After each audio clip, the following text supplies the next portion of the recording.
하나님의 선한 손이라는 제목으로 같이 하나님의 말씀을 나누겠습니다. 어제 말씀을 통해서 우리는 느헤미야가 예루살렘 성벽에 이제 파괴가 된 또 황폐화되어 있고 또 하나님의 백성들이 시련을 겪고 있고 여러 가지 모욕을 당하고 있다는 소식을 듣고 수일 동안 금식하며 슬퍼하며 기도했던 모습을 묵상했습니다. 그의 기도는 회개와 또 하나님의 언약을 붙들며 한 기도였습니다. 오늘 본문의 말씀은 그 기도에 대한 응답이 펼쳐지는 장면입니다. 오늘 본문 느헤미야 2장은 바로 그 기도의 마침표이자 또 기도한 후에는 그 기도를 믿고 실행해 나갔던 느헤미야의 실행력을 보여줍니다. 느헤미야는 그냥 단순한 신앙인이 아니었습니다. 그는 기도하는 사람이었고 기도한 대로 행동했던 사람이었습니다. 어느 정도 기도를 했을까요? 1장에 기도한 시기가 보면 기슬르월에 시작했다라고 보니까 기슬르월이면 12월입니다. 그리고 지금 이제 2장의 배경은 니산월인데 4월입니다. 그러니까 12월에 시작해서 4월까지 이르렀으니 거의 4달에서 5달 정도의 시간 동안 계속해서 하나님 앞에 매일 금식하지는 않았겠죠. 이제 금식하며 슬퍼하며 하나님의 도우심을 기대하며 기도했습니다. 그러면서 하나님께서 왕의 마음을 움직여 자신이 왕에게 은혜를 입게 해달라고 기도한 것이죠. 드디어 2장에 이르러 응답이 이루어지고 느헤미야는 자기가 편안하게 살 수 있는 궁정의 문을 나서고 거친 현장의 자리로 나아가게 됩니다. 오늘 본문을 통해서 우리가 3가지 정도 어떻게 하나님의 사람들이 다시 재건을 위해서 애쓸 수 있는지 교훈을 얻어보고자 합니다. 첫 번째, 느헤미야는 원래도 그랬지만 기도 후에 행동하는 사람이었습니다. 왕은 수심이 가득한 이 느헤미야를 보고 왜 얼굴에 수심이 가득하냐라고 묻죠. 우리 2절 말씀 같이 한번 읽겠습니다. 시작. 왕이 내게 이르시되 내가 병이 없거늘 어찌하여 얼굴에 수심이 있느냐 이는 필연 내 마음에 근심이 있음이로다 하더라. 그때 내가 크게 두려워하여. 아멘. 왕 앞에 느헤미야가 슬픔의 기색을 보입니다. 그러자 왕은 질문을 합니다. 어찌하여 네 얼굴이 수심이 가득하냐라고 얘기를 하는 거죠. 여러분, 이 왕의 질문은요, 느헤미야에게 결정적인 기회가 될 수도 있고 또 결정적인 위기가 될 수도 있습니다. 왜냐하면 고대 근동에서는 왕 앞에 함부로 슬픈 낯빛을 비추는 것을 금지했기 때문에 그런 것이죠. 그러니까 왕 앞에서는 항상 생긋생긋 웃고 있어야 돼요. 괜히 왕의 심기를 건드려서는 절대 안 된다는 거죠. 자칫 잘못하면 왕의 분노를 사서 그 자리에서 목숨을 잃을 수도 있었습니다. 그렇기 때문에 2절 끝에 보면은 이 말을 들은 느헤미야는 어땠다는 거예요? 크게 두려워했다는 거죠. 왜냐하면 이게 지금 우리가 쭉 읽으니까 아무것도 아닌 것 같지 굉장히 절체절명의 순간입니다. 이게 조금만 마음이 이제 저쪽으로 가면은 물론 이제 그 왕이 은혜를 베풀어서 느헤미야에게 관심을 가져주고 느헤미야의 소원을 들어주겠지만 그렇지 않으면 네 왜 얼굴을 그렇게 하고 있어? 하면서 끌고 나가 그럴 수도 있다는 거죠. 안 그래도 머리 아파 죽겠는데 너까지 그러고 있냐? 이렇게 될 수도 있는 상황이라는 거예요. 느헤미야는 왜 얼굴에 수심이 가득하냐라고 묻는 왕에게 조심스레 대답을 합니다. 3절에 내 조상의 성읍이 다 황폐하였고 성문이 다 불탔다고 하는데 내가 어떻게 얼굴에 수심이 있지 않고 생긋생긋 웃고 그러고 있겠습니까? 라는 대답을 한다는 거죠. 정직하게 대답을 합니다. 느헤미야는 이 위기의 상황에서 다른 어떠한 거짓말로 모면하려고 하지 않고 지금까지 기도했던 그리고 하나님의 선한 손이 자신을 도울 것이라는 믿음을 가지고 정직하게 이야기했죠. 이제 결정권은 왕에게 넘어갔습니다. 왕은 고작 그런 일로 네가 내 앞에서 얼굴에 인상 쓰고 있어 하면서 화를 낸다면 느헤미야는 그 자리에서 죽는 것이고 느헤미야는 끝나겠죠. 그러나 자신을 걱정해주며 자신의 그 수심을 풀어주려고 왕이 애를 쓴다면 은혜를 입게 되는 것입니다. 여러분, 왕의 대답은 무엇일까요? 4절 말씀 같이 한번 읽겠습니다. 시작. 왕이 내게 이르시되 그러면 내가 무엇을 원하느냐 하시기로 내가 곧 하늘의 하나님께 묵도하고. 아멘. 이미 지난 4개월 동안 느헤미야는 하나님께 기도했습니다. 하나님, 내가 왕 앞에서 은혜를 입게 해 주옵소서 기도했죠. 그 기도의 응답이 바로 지금이라는 생각을 했을 것입니다. 느헤미야 마음은 크게 두려웠어요. 지금 어떻게 될지 모르는 거죠.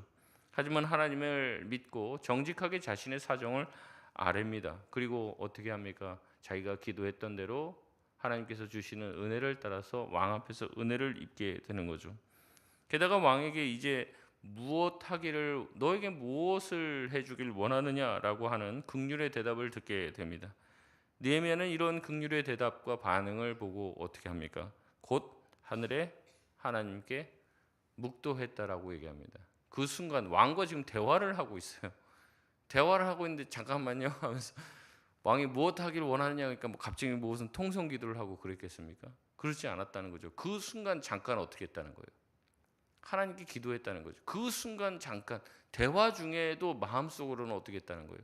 하나님 도와주옵소서. 하나님 이제 자기가 얘기할 건데 여기까지 오기도 참 쉽지가 않았죠. 왕이 괜찮냐 얼굴 괜찮냐 먼저 뭐 얘기하는 것도 아니에요. 왕한테 쉽사리 자기가 먼저 말을 꺼내는 것조차도 금지가 되어 있습니다. 왕이 말 시키기 전에는. 근데 왕이 말을 걸어줬어요. 왜 얼굴에 근심이 가득하냐. 그 다음 단계로 나갔습니다. 그러면 네가 뭘 해주길 원하느냐. 거기까지 이제 갔어요. 이제 이 다음 단계입니다. 이제 구체적으로 느헤미야가 자기의 계획들을 이야기할 것이에요. 근데 이것에 대한 승낙을 얻는 것은 또 어려운 것이죠. 그래서 잠시 하나님께 묵도합니다. 느헤미야는 왕 앞에서 두려워 떨었지만 요청하기 직전 하나님의 도우심을 묵도로 기도로 순간적으로 기도를 합니다. 이는 느헤미야의 삶에서 기도가 얼마나 핵심에 들어가 있는지를 보여주는 것이죠. 여러분 우리가 기도를 할 때 거창한 기도만 자꾸 얘기하는데 그게 아닙니다. 막 모여서 막 합심 기도를 하고 막 어떻게 요란을 떨어야지 하나님의 역사가 일어날 것 같은데 그게 아니죠. 기도의 삶이 몸에 배어 있는 사람은 그 짧은 순간에도 기도할 수 있다는 것입니다. 기도한 느헤미야는 이미 자기가 준비했던 내용을 술술술술 읊습니다. 이 느헤미야가 이제 왕에게 요청한 것을 보면요, 이미 다 준비가 되어 있어요. 굉장히 철두철미하게 자기가 앞으로 왕에게 이런 대답을 얻으면 은혜를 얻게 되면 뭘 해야 될지를 정확하게 준비를 해놨다는 거죠. 준비한 내용을 줄줄이 나열합니다. 5절에 느헤미야는 왕에게 내가 먼저는 예루살렘에 돌아가서 성읍을 건축하게 해달라. 사실 이게 제일 위험한 얘기고 어려운 이야기입니다. 이게 얼마나 말도 안 되는 요청이냐면 성전 재건과 성재건이라고 얘기했을 때는 성읍 재건, 뭐 성재건 이게 한 단어 차이지만 굉장히 달라요. 뭐냐면 성전 재건은요, 성전은 뭐 하려고 하는 거예요? 제사를 드리는 이제 종교적인 어떤 건축물이라는 거죠. 근데 성은 다릅니다. 성은 요새를 짓는 거예요. 그리고 안 그래도 지금 이 유다 나라 또 그쪽에 팔레스타인 그 지역이 굉장히 반란들이 많았기 때문에 거기다가 성을 지어준다? 이것은 앞으로는 굉장히 왕에게 골칫덩어리가 될 수도 있는 일입니다. 그러니까 이제 성전을 짓고 거기서 니네들이 뭐 때가 돼서 뭐 일이 돼서 거기서 제사 드리는 거 그거 괜찮아요. 그거는 이제 상식적으로도 납득이 될 수 있을 만한 일입니다. 그러나 성을 재건한다는 것은요, 군사 시설이 거기에 들어선다는 이야기를 하고 있는 거예요. 저항할 수 있다는 거죠. 앞으로 바사 제국에 위협이 될 수도 있는 건축물을 왕에게 허락받는 것입니다. 여러분 이게 쉽게 허락이 되겠습니까? 근데도 왕의 대답은 어때요? 6절에 보니까 뭐라고 얘기합니까? 네가 몇 날 동안 다녀올 거냐? 어느 때에 갔다가 올 거야? 기간을 설정하라고 얘기하는 거죠. 이미 허락이 떨어진 겁니다. 그리고 느헤미야 보내기를 즐거워했다라고 얘기합니다.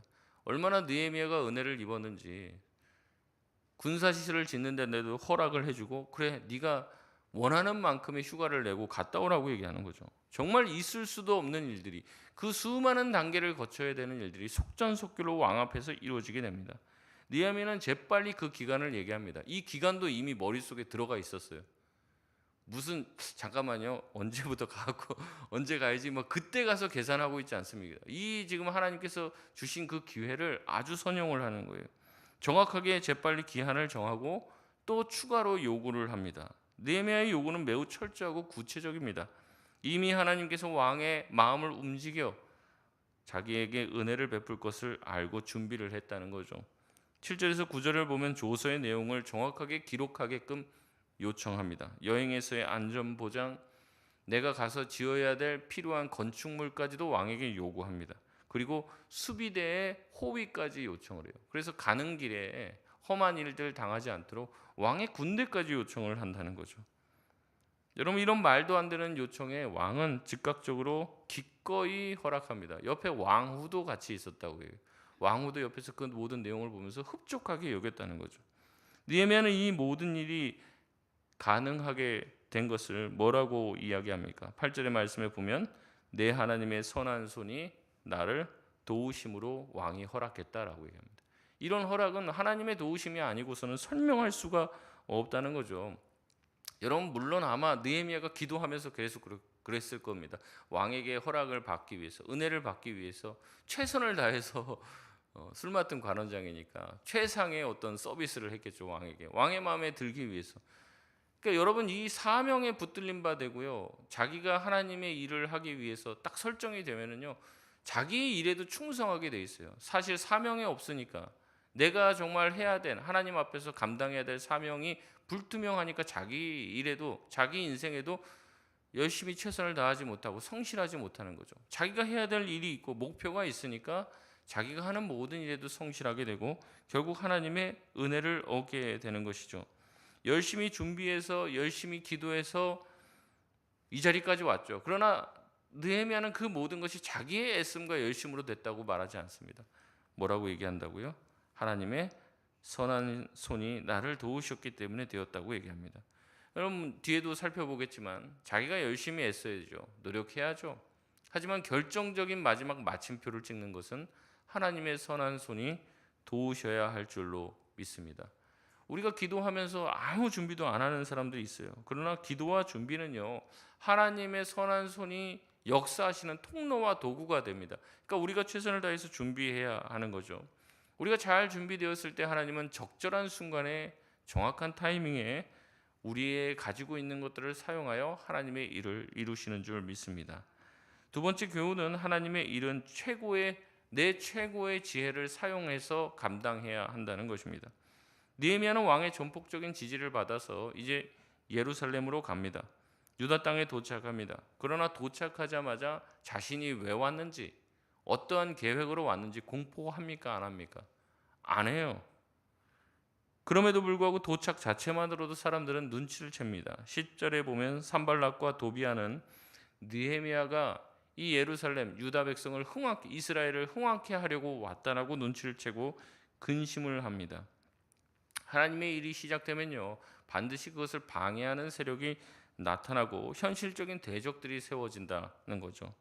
그러기에 느헤미야는 예루살렘에 도착해서 먼저 자기가 왜 왔는지 선포하지 않습니다.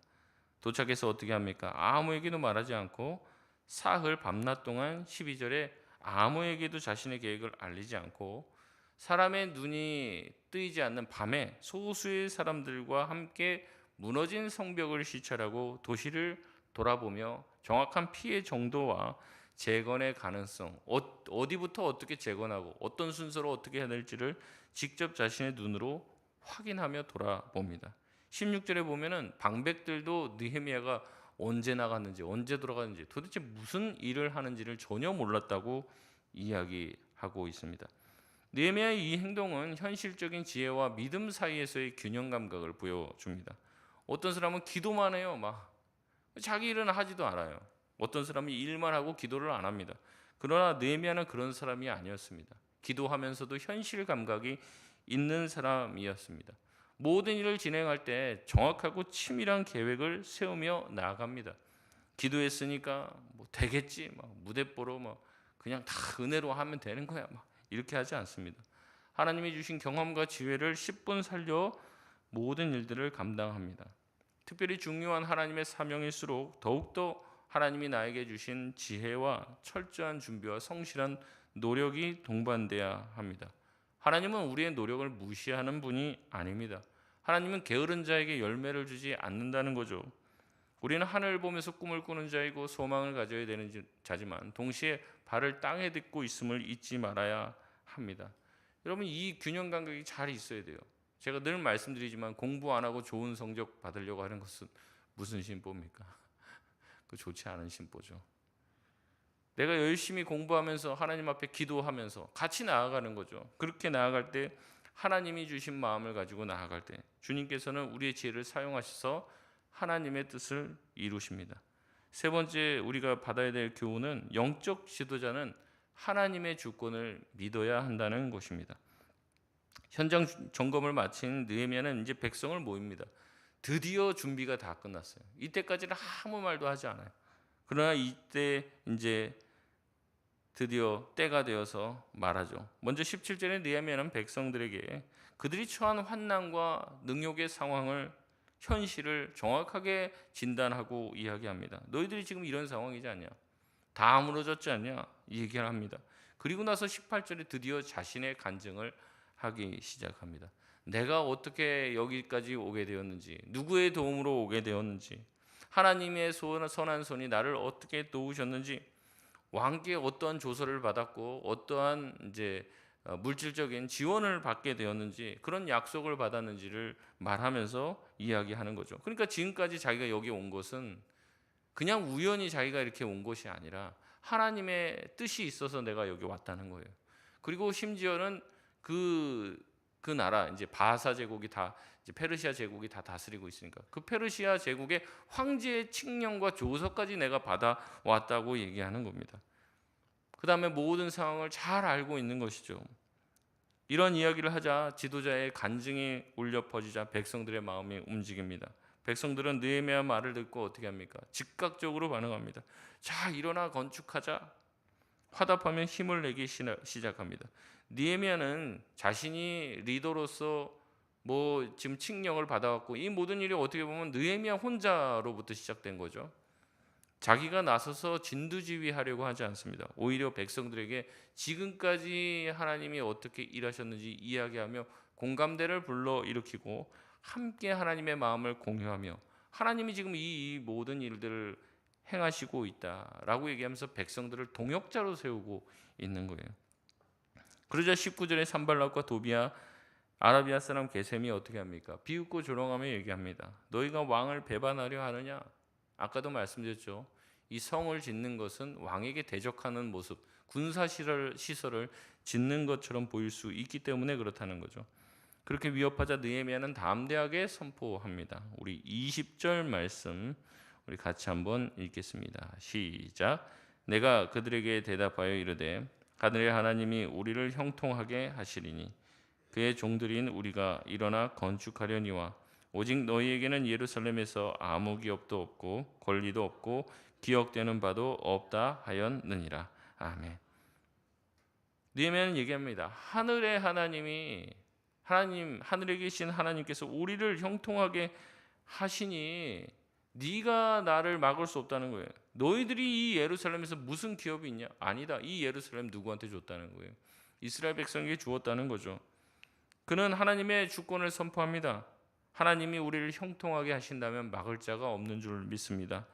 우리 인생이 세워지는 것 또한 마찬가지입니다. 세상의 힘이 있는 권세자들이 결정하는 것이 아닙니다. 우리나라의 운명과 결정권 또한 하나님의 손에 있는 줄 믿습니다. 주님이 세우시면 무너뜨릴 자가 없고 주님이 무너뜨리면 세울 자가 없는 것이죠. 그러기에 우리의 지도자들은, 영적인 리더들은 우리 가정의 주도권이 하나님에게 있다는 것을 믿어야 합니다. 늘 하나님을 의식해야 하는 것이죠. 내가 봤을 때 끝나야 끝난 게 아니죠. 하나님이 끝내셔야 끝나는 줄 믿습니다. 말씀을 맺겠습니다. 오늘 본문은 우리에게 하나님께서 주신 사명이 성취되는 과정을 보여줍니다. 기도하는 한 사람, 은혜를 입은 한 사람을 통해서 하나님의 일이 이루어집니다. 그러나 그것은 아무 계획 없이 이루어지는 게 아니라 그 은혜와 사명을 받은 사람들이 철저하게 자기의 지혜를 짜내어서 계획을 한 가운데 이루어지게 되는 거죠.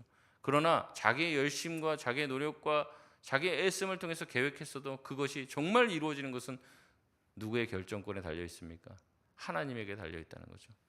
여러분 이것을 믿으시길 바랍니다. 기도하며 쌓아가시길 바라고 지혜롭게 행동하시길 바랍니다. 하지만 마지막 결정권은 하나님께 있다는 것을 믿고 주님의 손을 의지하며 살아가는 오늘 하루 되시길 주님의 이름으로 축원드립니다.